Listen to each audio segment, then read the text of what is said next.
How's it going, everyone? This is Jack from the Klutzy Outdoorsman, and in today's video we're going to be talking about more accessories, and this time we're going to be talking about rests.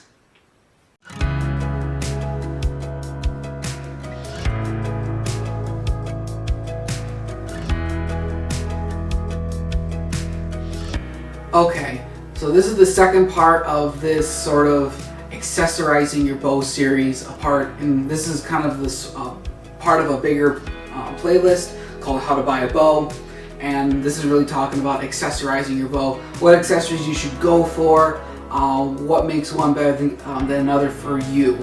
And in the previous video we talked about sights, we talked about multi-pin, single pin, and multi-pin.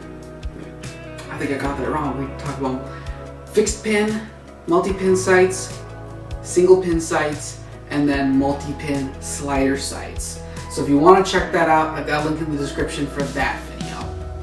But in today's video, we're going to be talking about rests, which in my opinion is the heart and soul of a bow. If you don't put in good money for a high quality rest, you will be sacrificing on accuracy and potentially safety.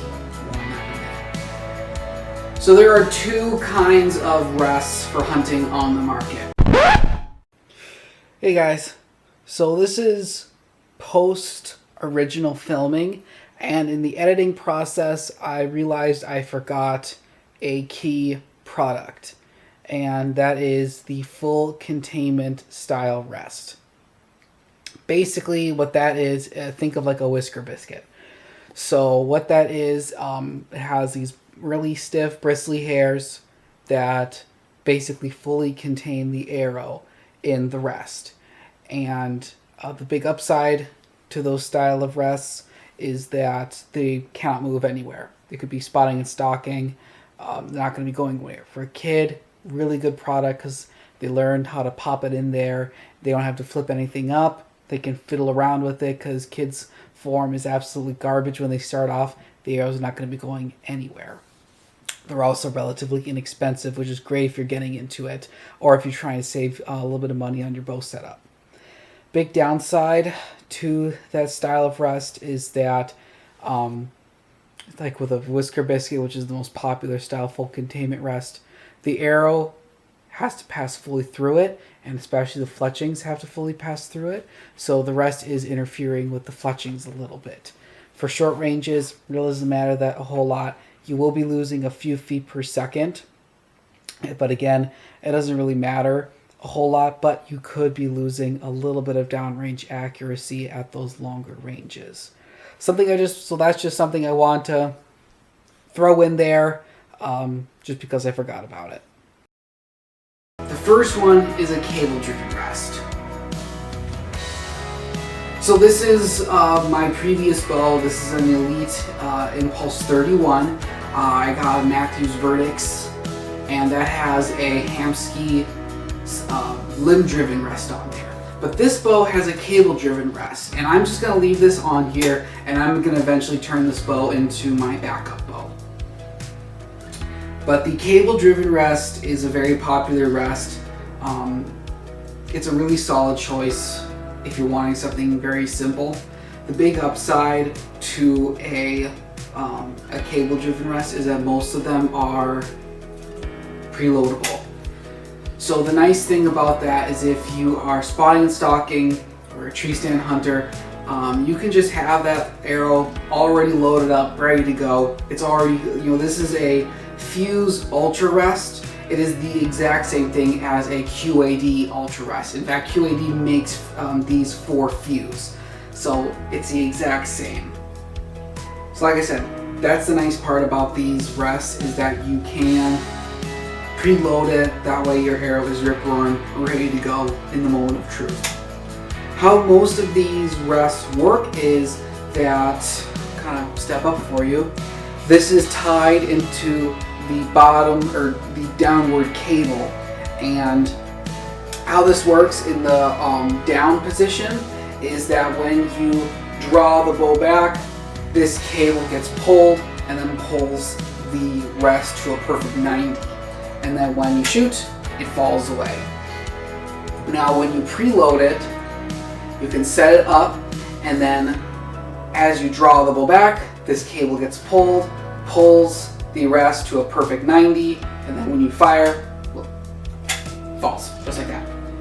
These rests are very fast, and what I mean by that is that when you fire, that launcher is falling very quickly. It gets out of the way of your arrow in a timely manner, if you know what I'm saying. And that can be an upside and a downside.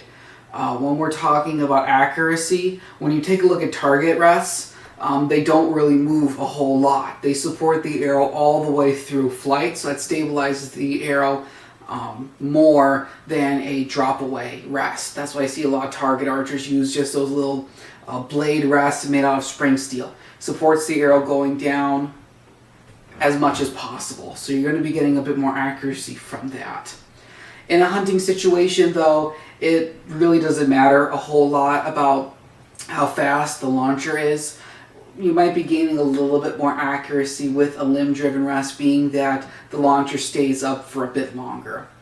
I know that there's a lot of people out there that really don't like cable-driven rests, and the big reason why is you have to either serve the cable into the downward cable, or you actually have to thread it through using a bow press.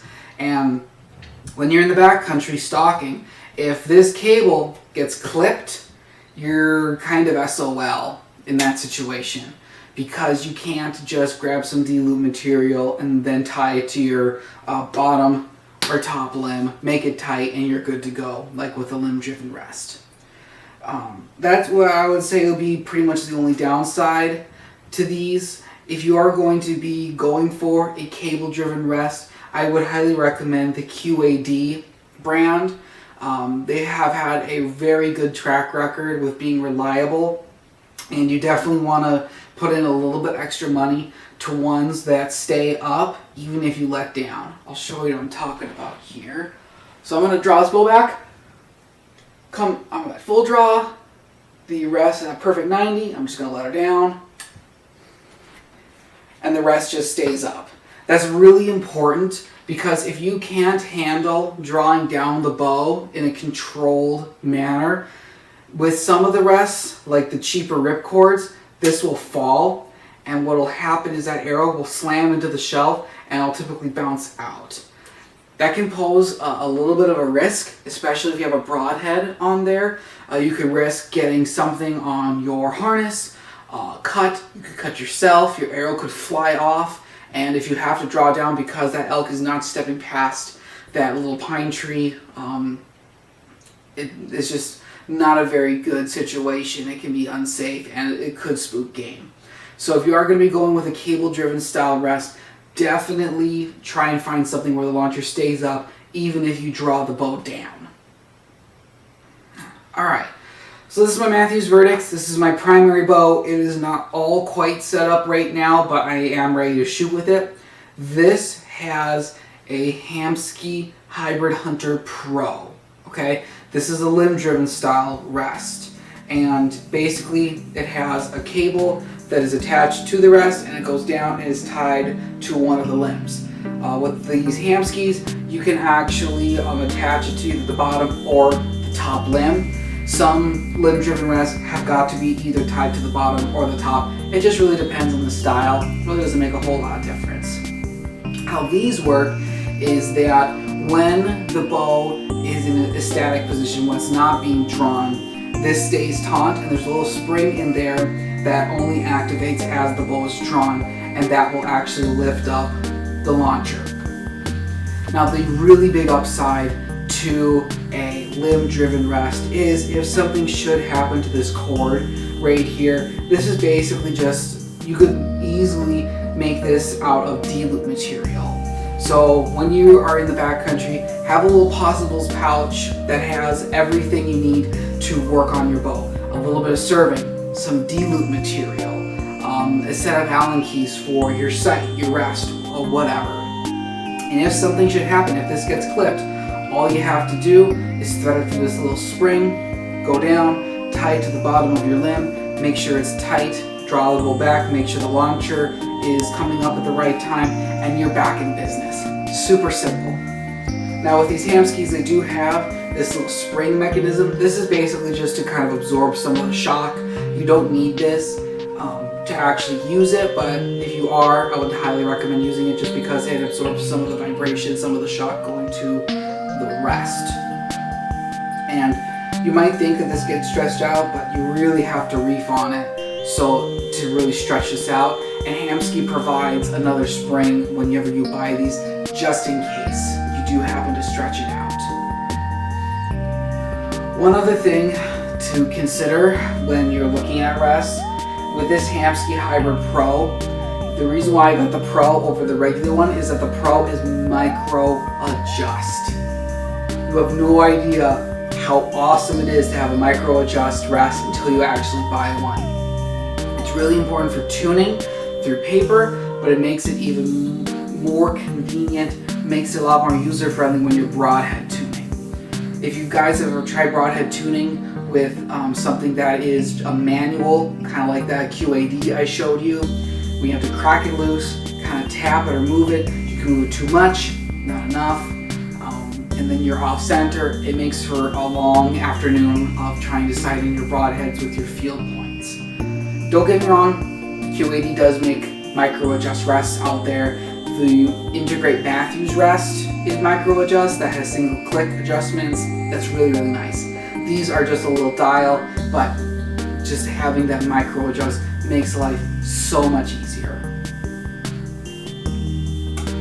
So I'll draw this bow back for you, kind of, so I can show you kind of how this rest works. I don't have an arrow on me, but you basically pop the arrow right in to it, and they come with these little retainers, so you can just kind of pop your arrow in there, and it's not going to be going anywhere when you just have it hanging up in a tree.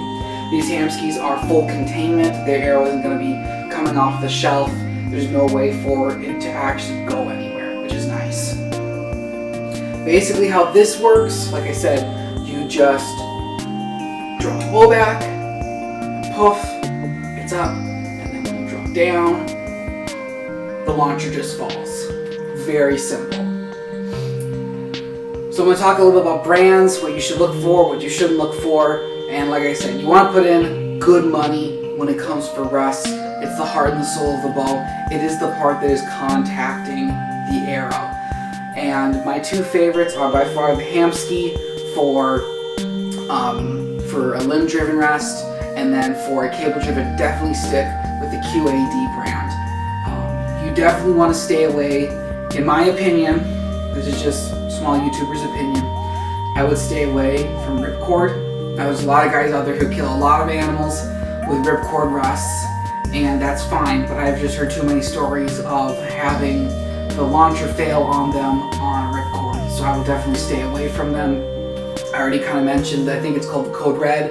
It's their rest for $100. When you draw that bow back, it'll come to a perfect 90, but then when you draw it down, that launcher will fall. So if you can't control that all the way down, if it just kind of takes your arm away, the arrow will hit the shelf and it'll bounce out, and like I said, could pose a little bit of a hazard.